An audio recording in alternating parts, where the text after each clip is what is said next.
Assalamualaikum warahmatullahi wabarakatuh.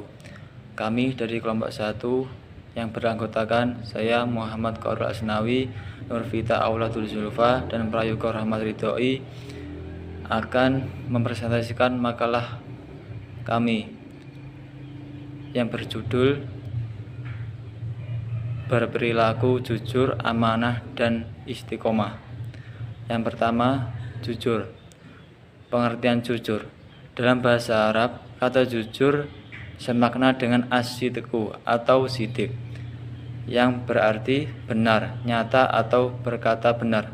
Lawan kata ini adalah dusta, atau dalam bahasa Arab al-kazibu. Secara istilah, jujur atau as-sidqu bermakna 1. Kesesuaian antara ucapan dan perbuatan. Yang kedua, kesesuaian antara informasi dan kenyataan. Yang ketiga, ketegasan dan kemantapan hati. Dan yang keempat, sesuatu yang baik yang tidak dicampuri kedutaan. Macam-macam pembagian sifat jujur.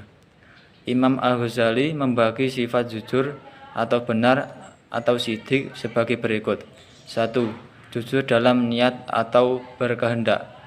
Jujur dalam niat atau berkehendak yaitu tiada dorongan bagi seseorang dalam segala tindakan dan gerakannya selain dorongan karena Allah Subhanahu wa taala. Yang kedua, jujur dalam perkataan atau lisan. Jujur dalam perkataan atau lisan yaitu sesuainya berita yang diterima dengan yang disampaikan. Setiap orang harus dapat memelihara perkataannya. Ia tidak berkata kecuali dengan jujur.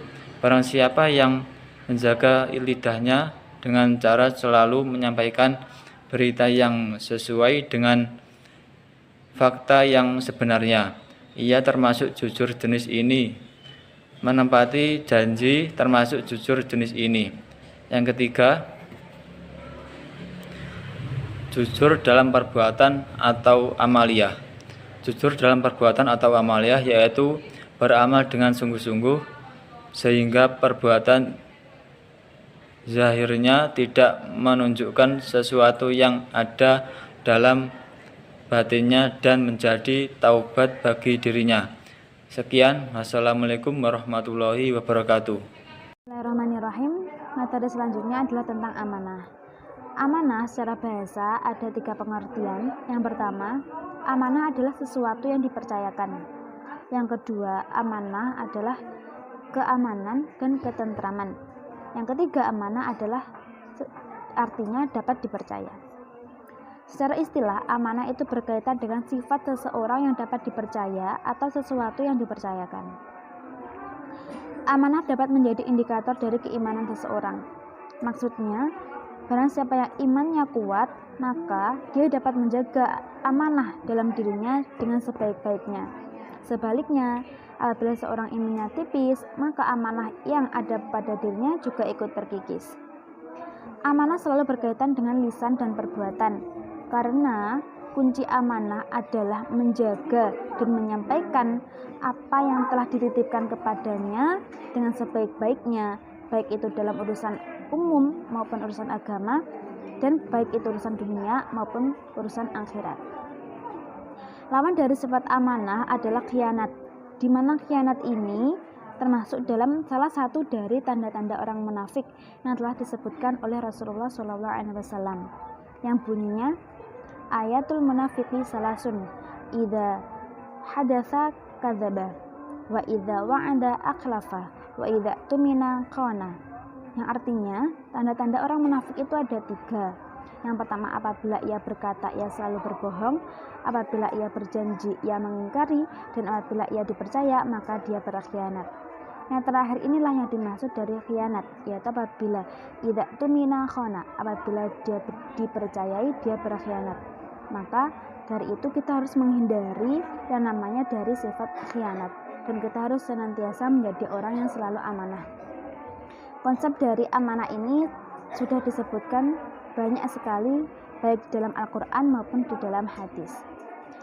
Dengan demikian, amanah dapat dirumuskan sebagai suatu kewajiban hamba terhadap Tuhannya, yaitu kepada Allah Subhanahu wa Ta'ala, yang harus dikerjakan dengan sebaik-baik mungkin, yang mana amanah itu nanti akan menjadi cerminan dari diri seseorang, yang mana amanah itu tadi juga untuk kebaikan diri sendiri, kebaikan orang lain, dan untuk kebaikan alam sekitarnya.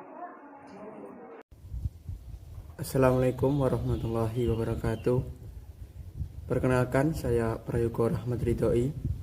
Saya akan melanjutkan presentasi dari kelompok 1. Pengertian istiqomah.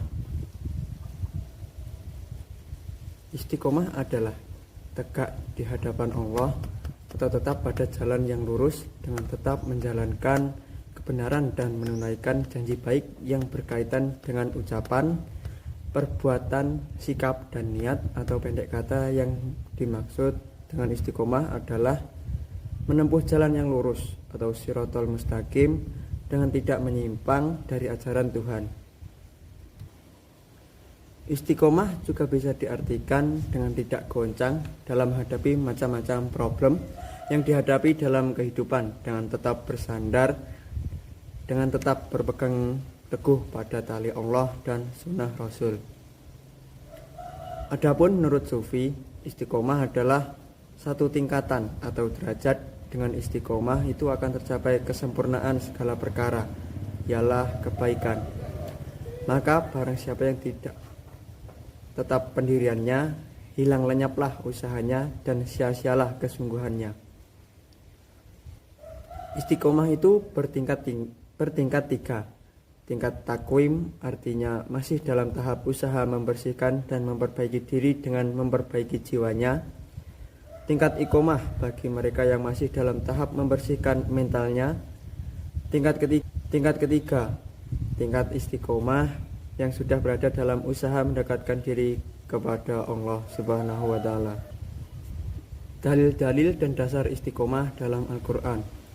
Dalam Al-Quran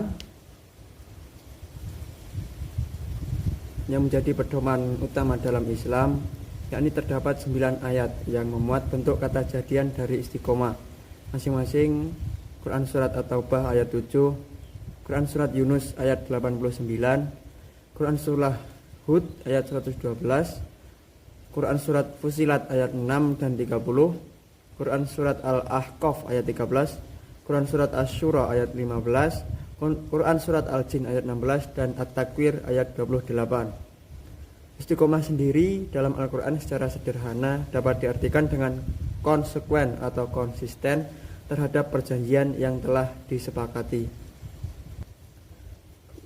Jalan menuju istiqomah. Dalam bukunya Al-Istiqomah, Syekh Abdullah bin Jarungwah menyebutkan beberapa jalan mencapai istiqomah. Yang pertama, taubat, yakni membersihkan diri dari dosa dan maksiat, disertai perasaan menyesal serta tekad untuk tidak mengulangi kembali. Sungguh taubat yang dikerjakan dengan ikhlas akan melahirkan sifat istiqomah. Yang kedua, muraqabah atau perasaan diawasi, dalam artian selalu merasakan adanya pengawasan Allah Ta'ala yang maha melihat lagi maha mengetahui. Yang ketiga, muhasabah atau introspeksi diri. Muslim yang berakal, sebagaimana disinyalir oleh Rasulullah SAW, adalah mereka yang senantiasa melakukan introspeksi diri. Sebaliknya, lalai terhadap perbuatan yang telah dilakukan, baik berupa kebajikan atau keburukan, pertanda ia termasuk orang tertipu. Yang keempat, mujahadah atau bersungguh-sungguh. Artinya, seorang muslim sadar bahwa musuh utama yang harus ia hadapi adalah hawa nafsunya sendiri. Lantaran hawa nafsu itu senantiasa condong kepada tindak kejahatan dan kekejian. Yang kelima, tadabbur, yakni memikirkan dan merenungkan tanda-tanda kebesaran Allah di alam ini. Cukup sekian presentasi dari kelompok kami. Apabila ada kurang lebihnya, mohon maaf yang sebesar-besarnya. Wa akhiran, wassalamualaikum warahmatullahi wabarakatuh.